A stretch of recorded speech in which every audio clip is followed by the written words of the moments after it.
بسم اللہ الرحمن الرحیم اللہم صلی علی محمد وعلی آل محمد کما صلیت علی ابراہیم وعلی آل ابراہیم انکا حمید مجید۔ بحمد اللہ تعالی، اللہ کی توفیق کے ساتھ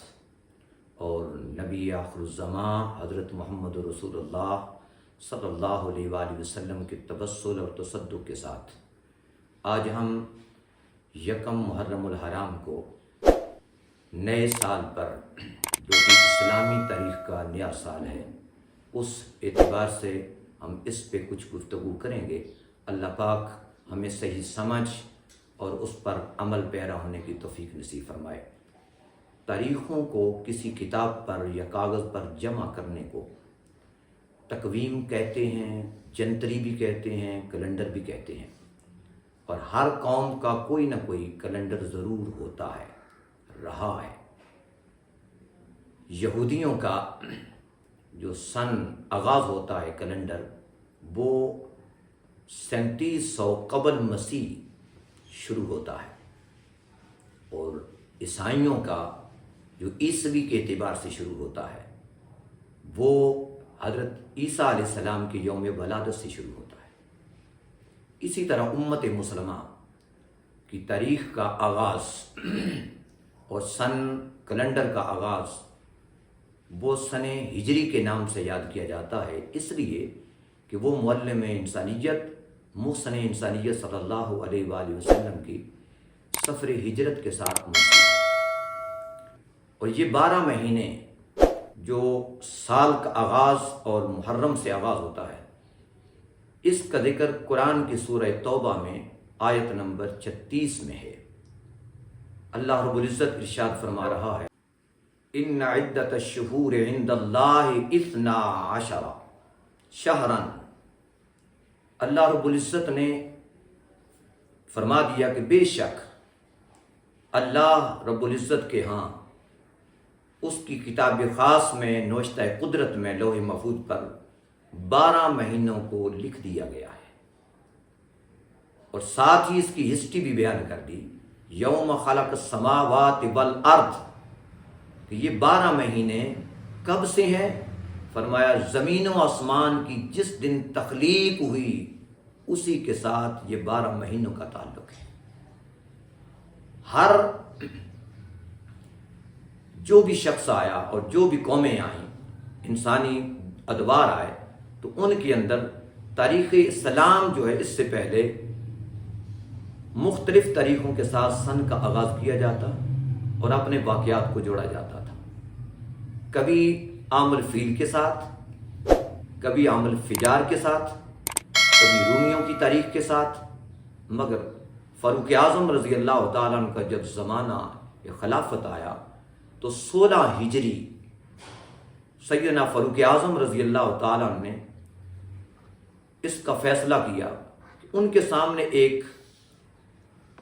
دستاویز آئی، کوئی ڈاکومنٹس آئے،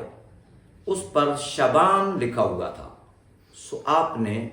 سوال کیا کہ یہ شعبان گزشتہ سال کا مراد لیا جائے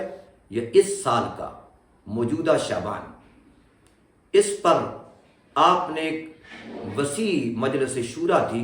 اس کو اجلاس کے لیے طلب کیا، جس کے اندر جدید بڑے بڑے عظیم لوگ وہ اس کے اندر شامل تھے۔ سو فاروق اعظم رضی اللہ تعالیٰ عنہ کی مجلس شورا نے اس بات کو طے کیا، کسی نے مشورہ دیا کہ اس کا آغاز سن کا آغاز یہ یوم ولادت مصطفیٰ سے کیا جائے، کسی نے کہا وفات مصطفیٰ سے کیا جائے۔ الگ الگ مشورے تھے، مگر ایک مشورہ یہ ہوا کہ اس کا آغاز اسلامی کیلنڈر کا یہ ہجرت سے کیا جائے، یعنی تاجدار کائنات کی جو ہجرت ہوئی تو سفر ہجرت کے ساتھ اسے منسوب کر کے اس سے اس کا آغاز کیا جائے۔ سو اس بات کو زیادہ قابل قبول سمجھ کے اس کا آغاز سن ہجری، ہجرت رسول صلی اللہ علیہ وسلم کے ساتھ منسوب کر کے رکھا۔ پھر محرم سے آغاز ہوا، اور یہ سن ہجری یعنی اسلامی سال کا آغاز وہ اس یکم محرم سے ہوتا ہے، اور یہ اس وقت فاروق اعظم کا یہ کارنامہ ہے کہ انہوں نے مشاورت کے ساتھ اس کو طے کیا، اور آج اسی پر ہم عمل پیرا ہے۔ اور علماء فقہا کے نزدیک اس تاریخ کی حفاظت کرنا، اس سن کی حفاظت کرنا، اسلامی کیلنڈر کی حفاظت کرنا، یہ فرض کفایہ میں شامل ہوتا ہے۔ سو ہم امت مسلمہ کے لیے لازم ہے کہ عیسوی بھی غیر شرعی تو نہیں ہے، مگر یہ اسلامی کیلنڈر چونکہ یکم محرم سے سال کا آغاز ہوتا ہے، تو اس کو فوقیت ہونی چاہیے، افضلیت ہونی چاہیے، اس سے محبت ہونی چاہیے۔ سو آج امت مسلمہ کی نئی نسل بطور خاص یہ محرم، صفر، ربیع الاول، اس طرح ان مہینوں سے وہ ناآشنا ہوتی جا رہی ہے۔ سو ہمیں ان چیزوں کا اہتمام کرنا چاہیے کہ جہاں ہم جنوری سے سال کا آغاز کرتے ہیں، ہم امت مسلمہ اس بات کو ترجیح دیں کہ ہم اسلامی سال کا آغاز محرم سے کریں، اور دعاؤں کے ساتھ اور اللہ کی بارگاہ میں مغفرت طلب کرنے کے ساتھ کیا جائے۔ اور یہ یکم محرم ایک اور اعتبار سے بھی بڑی عام اور اہمیت رکھتی ہے، وہ ہے جس عظیم ہستی نے، امام عادل نے، فاروق اعظم نے اس تقویم کا کیلنڈر کا آغاز کیا تھا، ان کا یوم شہادت بھی یکم محرم الحرام ہے۔ سو اگلے لیکچر کے اندر انشاءاللہ وہ یوم فاروق اعظم کے نام پر یکم محرم کے اعتبار سے گفتگو کریں گے۔ اللہ پاک ہمیں اپنے اسلامی کیلنڈر کی حفاظت کی توفیق نصیب فرمائے۔